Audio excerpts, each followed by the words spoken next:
Hi, everyone. Thanks for joining us today. My name is Dave Yerster. I am the president of the Managed Service Rights Association of America.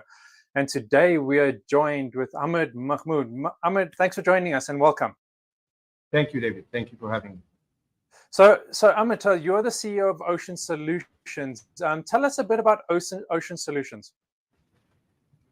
Dave, Ocean Solutions is a managed service provider, an MSP out of the DC metro area. We're focused more on the security areas that makes us closer to an MSSP than an MSP. And if you had asked me these questions 5-6 years ago, I would have to go deeper into explaining what an MSP is. But thanks to ransomware, thanks to the pandemic, thanks to all of the pieces that made us actually apparent to most businesses that IT is not optional, that we basically integral part, and small businesses cannot afford to have a full IT department. And it's no longer Jack and Joe that could do help desk. There's a lot more that goes into IT.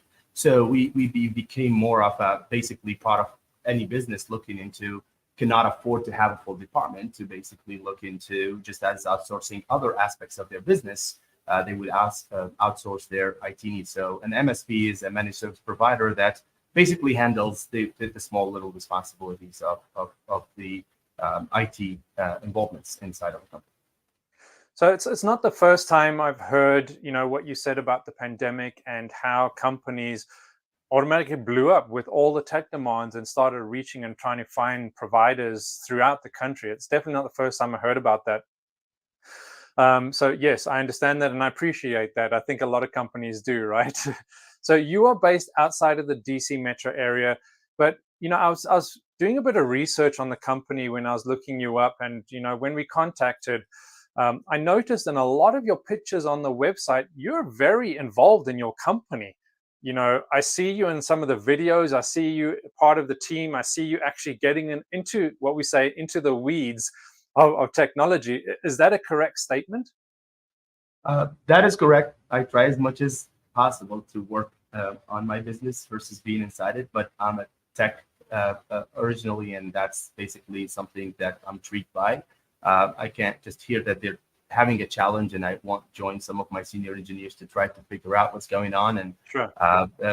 I do value my team. I think the only resource that I have and the only thing that I could provide to my customers is my team. So it's if I would just emphasize on one thing that got Ocean Solutions to be where it is today, and we were just recognized as part of the MSP 500 by CRN on the Security 100 category recently, and all of the other achievements and the things that our company done, it's all because of the team I have. Not so many MSPs been in business for a good amount of time could say we have 0% churn, but we have 0% churn over the years. And this is something I'm very proud of. I don't want to jinx it live, but definitely it just reflects on a company with a very flexible contractual module. And I have kept my clients based on satisfaction, not terms.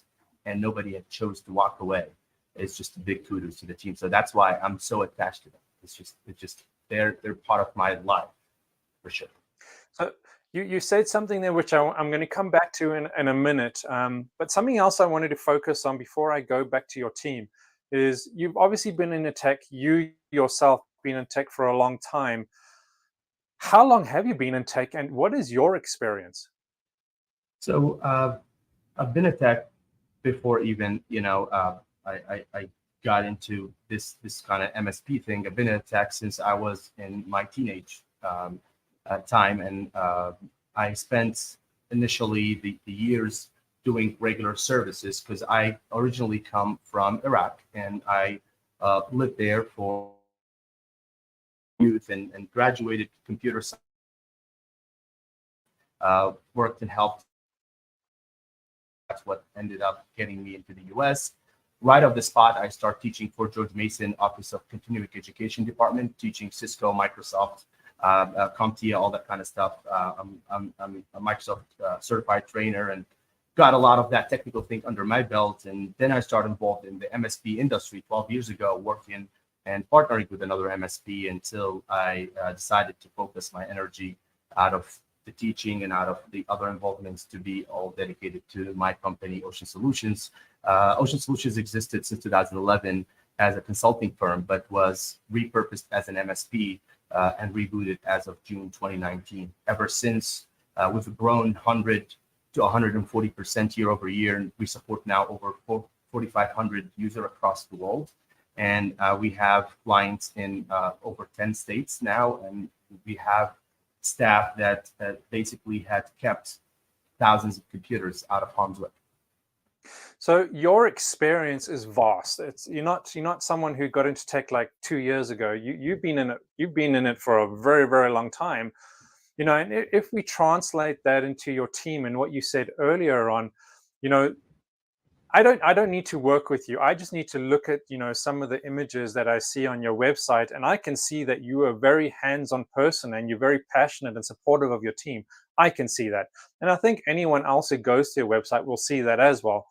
So you also said earlier on that, you know, your team is one of your most valuable assets. And I think in companies, a lot of companies forget that sometimes, right? Your team experience is over 100 cumulative years. Is that all in a particular field like cybersecurity, or is it across the board? It's a very good question. So I have people from PhD levels, people that experienced in full stack development or cybersecurity, compliance, the Microsoft world, because obviously Microsoft keep adding to it, you know, people that Sure. could help with AI and this and that. But in reality, we have a lot more than 100 years cumulative experience. And what I was referring to in that particular statement is that we don't really have a help desk level. Ocean Solutions has operations staff that obviously move all of our services to the right resource, but everybody is at a senior level that provides service to our clients, because we value how quickly we want to get our clients back on their missions and their tasks. We work with very mission critical businesses, financial, media marketing, public, one of the largest newspapers and stuff like that. Companies that really, law firms with hundreds of people, GovCons with X thousand of employees. All of these businesses cannot really go through 3 levels of escalation until they get back on their tasks. So they get the right resource from get-go. And if it's web, if it's this, if it's that, whatever it is, the right resource is going to be assigned by our experienced ops team to the right resource to get the issue resolved and people back on their tasks. And I think in that you answered my next question I wanted to ask you is, I'm sorry. what industries do you serve? Is it primarily financial? So we have about 10 verticals, but obviously we have one larger than others. Sure. Nonprofit NGOs is our largest vector, being in the DC metro area, you could imagine. We work with associations. We work with media and marketing firms of various, from direct marketing to, obviously, we work with real estate and construction companies. We work with high yield financial stuff, things where, you start talking the very large amount of transactions that their data security really could affect market stuff. So these are the kind of different industry that we mostly work with. The law firms and health is also another big topic on our list of clients. Yeah, I know a lot of health is coming up. I understand that. So there's a lot of MSPs in the United States, right? A lot. A company or an SMB that is potentially looking at you as a potential vendor, what is something unique about Ocean Solutions that would set you apart from the other competitors in the field?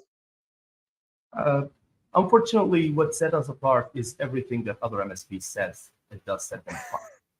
Being, care for the clients, being proactive, Sure. have integrity in the way we deal with our customers, provide them the expertise they need to stay on their job. We all say that. And we all are good or trying to get, especially larger MSPs that are basically well into beyond, the 7-figure, you'll have a good message delivered. The problem is we all good salespeople. When it comes to reality, what separates us is our contractual commitments isn't as huge as others, keeping us at the level where the confidence is high that we're going to keep you. We are very careful in providing references related to the client size and industry so they could see past experience. We operate at a level where we're not really going to be cherry picking what we do and what we do not do for you. We operate at a capacity where if it's cybersecurity, if it's an incident response tabletop discussion, if it's compliance, if it's audit, if it's pen testing, if it's vulnerable, whatever it is, how complex and how simple of plugging a device or building a computer, automations, MDM, whatever it is, we help our clients in the NGO world dealing with their automations between their CRM systems and whatnot, all of the API integrations. Not many MSPs want to dabble with, Zapiers and WP Fusions and these and that. We deal with whatever an IT department have no liberty to say no to in a larger corporate environment. Got it. So after all that, I hear you saying, and please correct me if I'm wrong here, but I hear you saying that you really focus on the client's needs at a much deeper level than what they're just saying. You try and understand the root cause of what their problem is, and you target that and see if you can help them at that level. Is that correct? That is, well, basically, clients are great at what they do. They don't understand the technology side that we do, and they're trusting it to us. So it is our sole responsibility to not just be reactive to their day-to-day needs, and rather, this is just the commodity. They're going to get that. That's not really something they're worried about. What they need from us is someone that's going to manage their IT, their budgets, their overall policies, their projections, where they're heading, what the goals, what are the steps, contractual negotiation with ISPs, with providers, with vendors, with solutions. We do the vetting for our clients to get an RFP solution or whatever. We just go find our vendors in the market, narrow them down, and present them to our clients and lead the process of the migration for them. So the clients are just focused on their mission, not really trying to play tech to just basically plug a gap that we left. That's great. As most of our industry and your does. clients, one or two other questions based on that. So your clients, you have clients across the country, right? Your support and your team, are they all local, or can a client in, say, the West Coast reach someone on the West Coast? How does that look for you guys? We do have people in multiple locations, but not particularly in the West Coast. But our ops team, basically, when they are not on their phones, receiving phones and dispatching tickets, there will be actually a answering service that is adjacent to our team that basically transition to. So we have clients that we support, and not only on the West Coast. We have people in Taiwan and in Nepal and Mali and Guatemala, all over the world. We have people around the clock, and we have thousands of users that we support. So you can imagine that basically the fact that I said it out on live interview that we've never lost a client, that basically we're taking care of everybody around the clock. We're not an 8 to 5 MSP. It certainly sounds like you guys are very, very busy. And I love how upfront and direct you are, and you say it how it is. I think we miss a lot of that in our client communications, just being direct with clients and letting them know where their pitfalls are, where their strengths are, and helping them, because that's what it is at the end of the day. It's about helping the community, right, and helping those clients. And I really do appreciate that. We're running up on time here, but before we do go, I wanted to offer you one opportunity to have any comments that anyone's watching now in the future.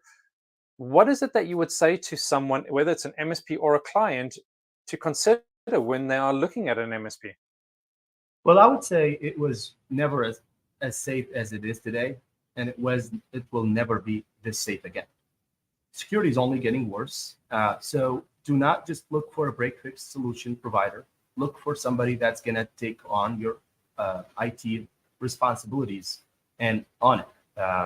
I would say the biggest problem we've seen when we discussed with our clients in the past is they are okay with subservice until they get to us, because they basically did not really think that onboarding a new MSP isn't going to be this simple. Ocean Solutions had onboarded hostile relationships, dead MSP, literally dead MSP, all that kind of stuff. And in every way, we kept our clients functional. So do not accept subservice. Look for an MSP in your area that fits your budget, your requirements, your needs, and make the switch today. Subservice could mean ransomware. Subservice could be definitely devastation to your business. Some really valuable advice, and thank you for that. And we did have a guest that was really excited to hear you. Thanks. I may pronounce your name incorrectly, but Gabriel, thank you for being here, and thank you for supporting Ocean Solutions. For anyone else who's watching, if you're trying to find Ocean Solutions, their website is down below. Please go have a look at the website. Contact them if you need anything. You will see the team there. You'll see everyone very busy in those images and video. Amit, I thank you so much for this time. I hope you have a great day, and I wish you all the best. And I'm sure we'll be speaking very soon. Dave, thank you, and thank you for your visitors. Appreciate the opportunity. Thanks. Thank you very much, everyone. You guys have a great day. Bye-bye.